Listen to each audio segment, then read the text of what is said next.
Hey guys, and welcome back to another player review video. In this video, we'll be going through Will Day. In these player reviews, I'm trying to find the guys that are a little bit up for, opinions. A lot of the guys that you have, such as, let me just list off a couple, like a Bailey Smith, a Callum Mills, a Caleb Daniel, etc. Those type of guys, I don't really want to be reviewing those type of guys because there's very much just a consensus opinion that they're going to be value and that you pretty much should be selecting them. So I don't really want to be reviewing those type of guys. So I want to be reviewing like the Will Days, the Sean Darcy's, the TDK is basically just a straight up solo ruck and that. So you want to be reviewing guys like that, the Peatlings, the Hollands, etc.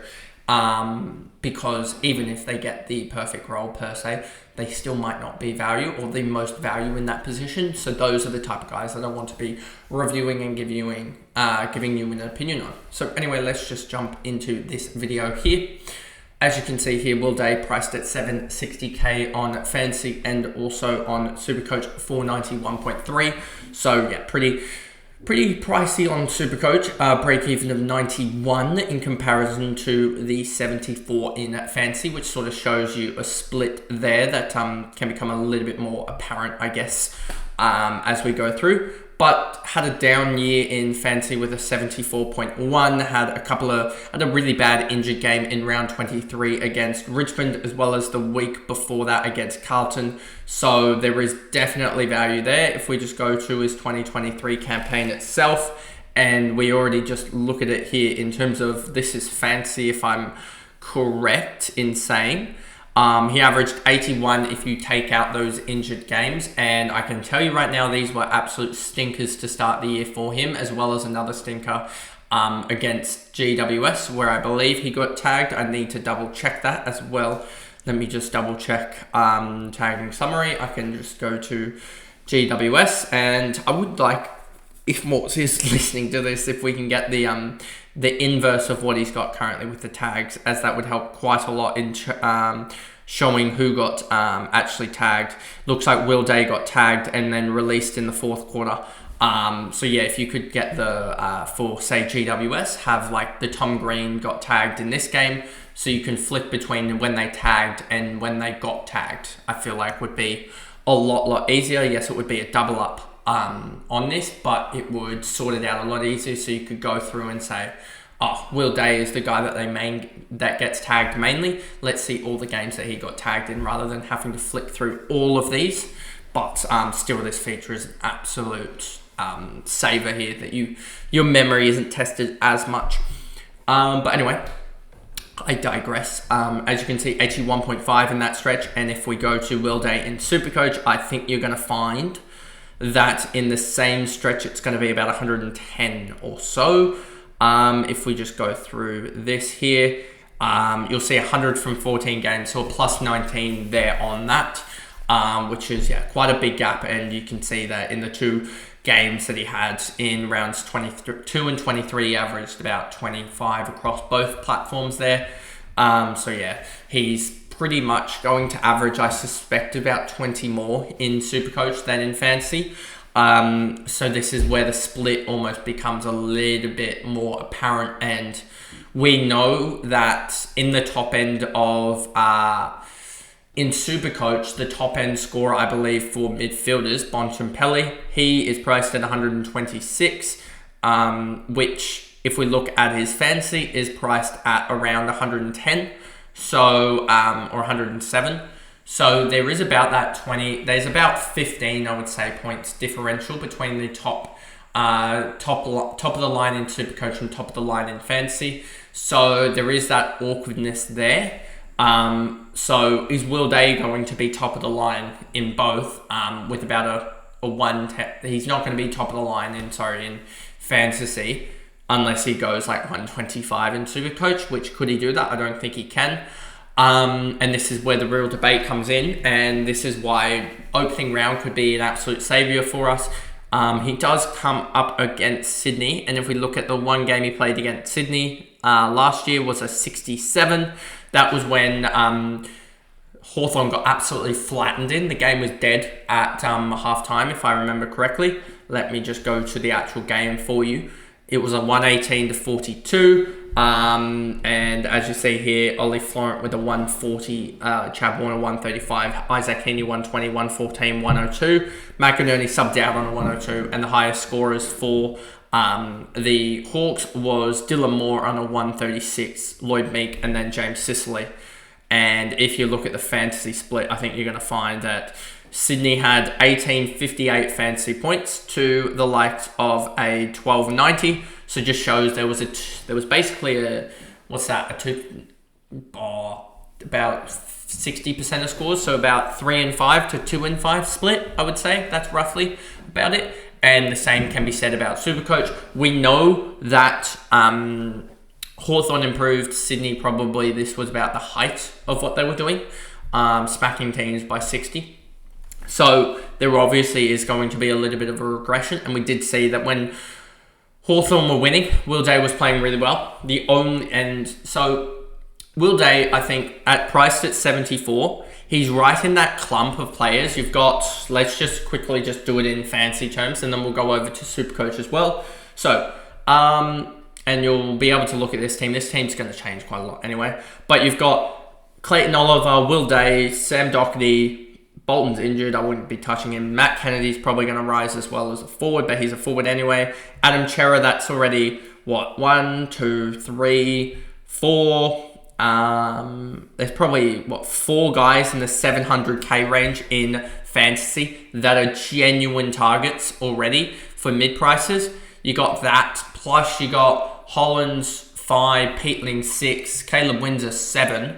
So you've already got 7 midfielders here that I'm realistically saying are somewhat targets for the mid-pricer bracket. And then add to that Will Ashcroft 8. Anyone else? Just looking here quickly. No one in the 800k range, really. So there is, you could say, I reckon Ed Richards will get into that bracket there. So let's just say there's probably 9 or 10 mid-prices roughly, as I don't really, or in the bulk mid-pricer range, you could include Cummings for 10. Let's just say include Cummings for 10. So there is 10 mid-prices currently, realistically speaking, that are genuine mid-prices and not just overpriced rookies like an Angus Sheldrick. There is 10 there that are fighting it out for about 3 places, I would say, and 4 through 6 currently. As I don't really like the scoring potential of the rookies this year. I like their floor score, but I don't like their ceiling score, so I'd rather the mid-prices. But having said that, so Will Day's in the packet of 10. He's got the opening round, but the opening round can almost help those mid-prices, especially Will Day being on the round 4, because he offsets Will Ashcroft, who is in that big bunch of all the other guys, the defenders and the forwards. And also he gets that double price rise early, and you get a sighter of him. So there's a lot of positives there that I've just stated. You get a sighter of him. He's on a really good opening round bye comparative to a Will Ashcroft that we looked at. 3, he has a lot of inbuilt value there. We looked at it here and we said there is 7 points of inbuilt value there already. 7 points already for Will Day. So that's another positive. We have historical value for him of another 14 points on top of that. And I have a feeling if you take out, and I'm just going to do this for the sake of it, if you were to take out his games where he went below a 50%, below a 60% CBAs, that raises already to an 86 if I've done that correctly. Yep, an 86. And he also had a stinker here where he got tagged. I'm just going to remove this for the sake of removing it. That's already up there of 14 points of upside. You get the double jump early. And I will say this as well. He may, and with him having the round 4 bye, it opens up a lot of strategies here that at 760k, and if we look at this and go 900k plus, and we go, I wish there was a non-DPP function here. I'm on all positions as well, which doesn't help, but there we go. You'll look at this and you go, Nick Dacos will be suddenly off the bye, And this is why it's suddenly off the buy into that. So that's a no for that. You got Tom Green off the buy in round 2 as well. But he'll be coming off of the Hawthorn game where he's going to get tagged. But look at this run coming up for Tom Green. He's got West Coast St Kilda, Adelaide, Western Bulldogs. None of them are going to tag him, I don't expect. Then Sydney, which he's going to get tagged, but he scores pretty well against them anyway. And he comes off this run, and suddenly Tom Green could potentially, if he's coming off of a down game against the likes of Hawthorn, and he's also got Collingwood in round 0, he could suddenly be around about a 150 to 100k jump from the likes of a Will Day, even though the gap is currently about 270k or so. So in fantasy terms, there's about 270k gap from Tom Green, or sorry, a Will Day to a Tom Green. If Will Day is failing, just swap him. Just swap him, and Tom Green is going to be around about that price anyway. As if Will Day's failing, he's probably still going 85 or 90, which at that point he's going to be making cash. If I go to the player summary, no, I'm going to just duplicate this. Let's just go here, and I'll show you exactly what I mean by that. If we go to Fantasy Price Projector, and we'll do this on SuperCoach as well, but having Will Day on that opposite buy almost to all the other early teams, if we just go to Day here, Will Day, 74, 74, 74. Let's just say he's going 85. Suddenly he's 802k going 85, and let's just say he has a spike game of a 95. He's suddenly 816. And then we go and we get up with the board a little bit to Tom Green, who's going 100. He's going to be 1.025. And we said that Will Day is currently, where is Will Day? Centerfield doesn't matter. Where's Will Day again? Here's Will Day again at 816. So you need about 200k. So you need about a 400k rookie or 450k rookie or so to be able to do that, maybe have a little bit of cash inbuilt there, and suddenly you're looking at, yep, I've got Will Day, I've got the double price rise out of Will Day already, so that will be that'll be round 0, round 1, round 2. He'll actually have another price rise already by this point, if you're actually thinking about it logically, because that's round 0 here, round 1 here effectively. Round 2, so he'll have a round 3 jump here, which can I get an 8? Can I get a 793 guy? Can I get a 793 guy? We'll do Matt Kennedy here, and we will match these statistics up just slightly here. What about if I do say this? It's going to be slightly off, but I will show you guys for the sake of it how this can work a little bit. So he went up to 793 after the 95. So I need probably about a 769k guy. And if I go 95 here, then I go, what did I do after that? 85 here. And then I do another, say, 85 again, and sort of show you guys what I mean. He's going to get another 18k on that. So 834k compared to a 1.025 million if you just went at 85s. And if you rise this up to, say, 90 and a peak score of 100, sorry, that's Travis Boak, that's not going to work. 90, 100, and then a 95 again, you'll see exactly, 90 again, you'll see 836 plus, say, an extra 20k for that extra game there. That's suddenly looking at 860k. With the chance to jump to Tom Green for 160k. 160k is just a 400k rookie down to basement, which you probably don't want at that point. But a 400k, maybe even another mid-pricer that failed or something. Maybe you're moving another round 4 rookie on or something like that that's already had the 3 or 4 price rises, say a Al Hooley or something like that. Let's just do this. Not that. I hope that doesn't switch over. Al Hooley. Here, say Al Hooley goes 65, and you'll see exactly what I mean. Al Hooley before the final round, before the round 4 game, sorry, the round 3 game, because that'll be the 4th game in his price cycle, is already 395k in fantasy, but because of 65s.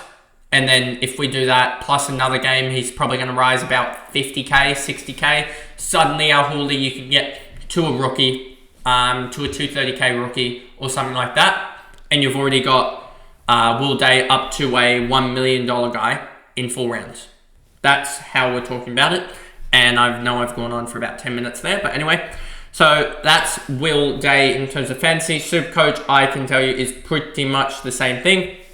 If we look at Will Day in 2024, you'll see he averaged 61 CBAs in 2023 when he actually went into the middle.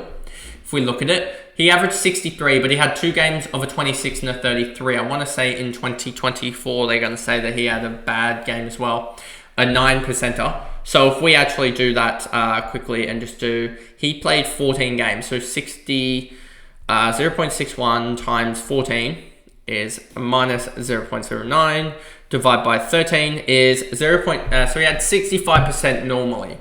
If we look at around about his ratio here in 2023, and I just want to check how many games did he play, 21. Oh, he played 16 games in 2024 actually. So that was slightly off. Let me look at the 2024 numbers. He must have come back or something. No, 16 games. So 16 times 0.61 equals that. Minus the 0.09, divide that by 15, 64%, 64.4%. So he's around about that 64%. If we look at his 2023 numbers, 21 times the 0.63 minus 0.59, divide that by 19, you'll see he's about 66% in 2023 for his CBAs, and now we just go slowly back and we look at the injury games in 2023. Didn't really have an injury game there. What about if we take out the low CBA games, we take out the sub 40% CBA games, something like that, you'll see exactly what I'm looking at here. So in 2023 in actual CBA games, he averaged 95.6. With a full preseason under his belt, especially entering the season in round 7, I feel like Will Day could easily get close enough to this number of 90 to 95, and that would be a plus 20, and that's right on the verge. That's right there with Doherty. That's right there with what Hollins is projected. That's right there with what Clayton Oliver is projected to jump up by, give or take, up to say the mid-90s for them, etc. That's right around the marker there. So what we're looking at for Will Day is about a plus 20 jump, and it gives us options in round 4 on his buy, whether to keep him because he's got a really low break even, let's just say, or to shift him on to a top 8er.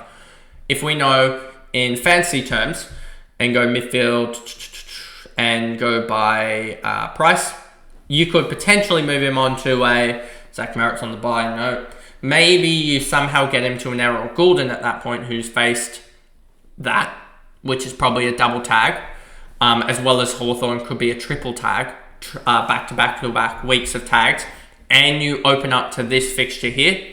You could potentially get Errol Goulden for that openness there. Get to Dunkley potentially as well, who's got Richmond in round 4.